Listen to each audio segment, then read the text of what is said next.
Everyone, আরেকটি নতুন ভিডিওতে সবাইকে স্বাগত। আজকের ভিডিওতে আমরা রেভেনসা ইউনিভার্সিটির পিএইচডি নোটিফিকেশন নিয়ে আলোচনা করব।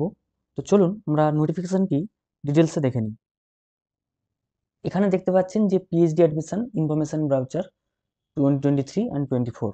তো এখানে থেকে আমরা কিন্তু বেশ কিছু ইনফরমেশন খুব সহজেই পেয়ে যাব। যেমন প্রথমেই এখানে ইম্পর্টেন্ট ডেটস দেওয়া রয়েছে, dates for research eligibility test অর্থাৎ রেটটা এখানে কন্ডাক্ট করা হবে 30 জানুয়ারি, এবং এখানে এক্স্যাক্ট টাইম দেওয়া নেই, সেটা পরবর্তীতে জানানো হবে। এবং তারপর এখানে সিলেবাসের ব্যাপারে বলা রয়েছে, যেখানে কিন্তু রেভেনসা ইউনিভার্সিটির যে পোস্ট গ্র্যাজুয়েট সিলেবাস রয়েছে সেটা ফলো করা হবে। প্রত্যেকটি সাবজেক্টের যে পিজি সিলেবাস রয়েছে সেটাই কিন্তু এখানে পিএইচডি রেটের ক্ষেত্রেও সেটাই ফলো করা হবে। এবং এখানে বলা রয়েছে যে ডিটেলস অফ রেট 30 তারিখ এখানে এক্সামটি হবে, এবং এক্স্যাক্ট শিডিউল এখনও পাবলিশ করা হয়নি, পরবর্তীতে পাবলিশ করা হবে। এবং এক্সামিনেশন ভেন্যু হবে রেভেনসা ইউনিভার্সিটি, কটক, উড়িষ্যা। এখানে অ্যাপ্লিকেশন ফি ব্যাপারে বলা রয়েছে, যেটা 2000 টাকা অ্যাপ্লিকেশন ফি। এবং এখানে রেটের ব্যাপারে কিছু ইনফরমেশন দেওয়া রয়েছে। এখানে বলা রয়েছে যে রেটটি হবে 2 ঘন্টার একটি পরীক্ষা, যেখানে 100টি এমসিকিউ থাকবে এবং সেটি হবে 100 মার্কের। এবং তার মধ্যে 50% থাকবে রিসার্চ ম্যাথোলজির উপরে, আর 50% থাকবে সাবজেক্ট কনসার্ন। এবং এখানে কোনো রকম নেগেটিভ মার্কিং নেই। এবার সবচেয়ে গুরুত্বপূর্ণ বিষয় যে প্রত্যেকটি সাবজেক্টে কতগুলি করে সিট রয়েছে।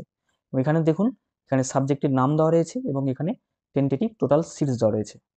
প্রথমে বলা রয়েছে বটানিতে 26টি সিট রয়েছে, কেমিস্ট্রিতে রয়েছে 7টি সিট, কম্পিউটার সায়েন্সে রয়েছে 2টি সিট, এডুকেশনে রয়েছে 2টি সিট, ইংলিশে রয়েছে 6টি সিট, তারপর ইকোনমিক্স এখানে রয়েছে 12টি সিট, জিওলজি এখানে রয়েছে 9টি সিট, জিওগ্রাফি এখানে রয়েছে 11টি সিট, হিস্ট্রিতে রয়েছে 6টি সিট, ম্যাথামেটিক্সে রয়েছে 3টি সিট, ম্যানেজমেন্টে রয়েছে 5টি, উড়িয়াতে রয়েছে 6টি, ফিলোসফিতে রয়েছে 10টি, ফিজিক্সে রয়েছে 5টি, পলিটিক্যাল সায়েন্সে রয়েছে 8টি, সাইকোলজিতে রয়েছে 4টি, সোশিওলজিতে রয়েছে 5টি, এবং স্ট্যাটিস্টিক্সে রয়েছে 8টি, তারপর উর্দুতে রয়েছে 2টি, এবং জুলজি সেখানে রয়েছে 12টি সিট। তো এখানে দেখুন টোটাল 20টি সাবজেক্ট, এবং টোটাল এখানে ভ্যাকেন্সি বা সিট রয়েছে 149টি।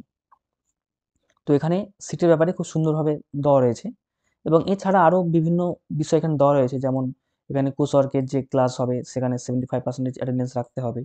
এবং এই যে অ্যাটেন্ডেন্স এটা সবাইকেই রাখতে হবে, সবাইকেই কোর্সওয়ার্কটা অ্যাটেন্ড করতে হয়। এবং এখানে বলা রয়েছে যে ফি স্ট্রাকচার, পিএইচডি প্রোগ্রামের ফি স্ট্রাকচার এখানে দেওয়া রয়েছে টাইম অফ পেমেন্ট আর এবং ফিস ইন রুপিস।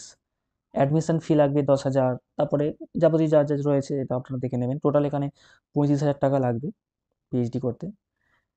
এবং এখানে অ্যাপ্লিকেশন ফর্ম কীভাবে ফিল করবেন তার কিছু ইনস্ট্রাকশন দেওয়া রয়েছে, এটা আপনারা পড়ে নেবেন। তারপরে এখানে পাবলিকেশন অফ মেরিট লিস্ট, এখানে অফিসিয়াল ওয়েবসাইটে মেরিট লিস্ট পাবলিশ করা হবে।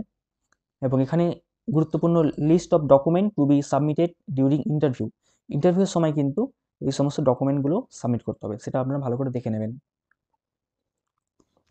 এবং এরই সাথে আরও একটি গুরুত্বপূর্ণ বিষয় আপনাদের জেনে রাখতে হবে, যে অনলাইন ফর্ম ফিল আপ করার সময়সীমা। তো এখানে দেখুন, এখানে পিএইচডি অনলাইন অ্যাপ্লিকেশন ফর্ম এখানে 5ই জানুয়ারি থেকে ফর্ম ফিল আপ শুরু হয়েছে, এবং এন্ড ডেট অ্যান্ড টাইম হচ্ছে 23 জানুয়ারি বিকেল 5টা পর্যন্ত ফর্ম ফিল আপ করার লাস্ট ডেট বা সময়। তো এই সময়টা খেয়াল রাখবেন। এবং অ্যাপ্লাই করতে গেলে এখানে দেখুন ক্লিক হেয়ার টু অ্যাপ্লাই, তো আপনাকে কিন্তু অ্যাপ্লাই করতে গেলে, এবং এটা সম্পূর্ণ অনলাইন অ্যাপ্লিকেশান, তো আপনাকে এখানে আসতে হবে।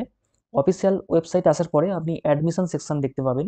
অ্যাডমিশন সেকশানে গেলে আপনি দেখতে পাবেন যে পিএইচডি অনলাইন অ্যাপ্লিকেশান পোর্টাল, তো সেখানে ক্লিক করলেই আপনি এই পেজটি দেখতে পাবেন।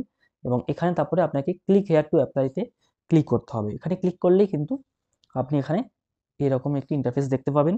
এবং এখানে রয়েছে অ্যাপ্লিকেশান আইডি, পাসওয়ার্ড। এবং আপনি যদি এর আগে এখানে এই ইউনিভার্সিটিতে ফর্ম ফিল আপ করে থাকেন, তাহলে সেক্ষেত্রে আপনার পুরনো অ্যাপ্লিকেশান আইডি এবং পাসওয়ার্ড দিয়ে আপনি লগ ইন করবেন। এবং আপনি যদি এই ইউনিভার্সিটিতে প্রথমবারের মতন অ্যাপ্লাই করেন, তাহলে এখানে in case of new user click here, তো আপনি এখানে ক্লিক করবেন।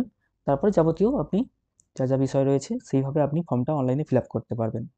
ভিডিওটি ভালো লাগলে লাইক করবেন, শেয়ার করবেন, আর চ্যানেলে নতুন হয়ে থাকলে চ্যানেলটি অবশ্যই সাবস্ক্রাইব করবেন। আবার দেখা হবে পরবর্তী ভিডিওতে।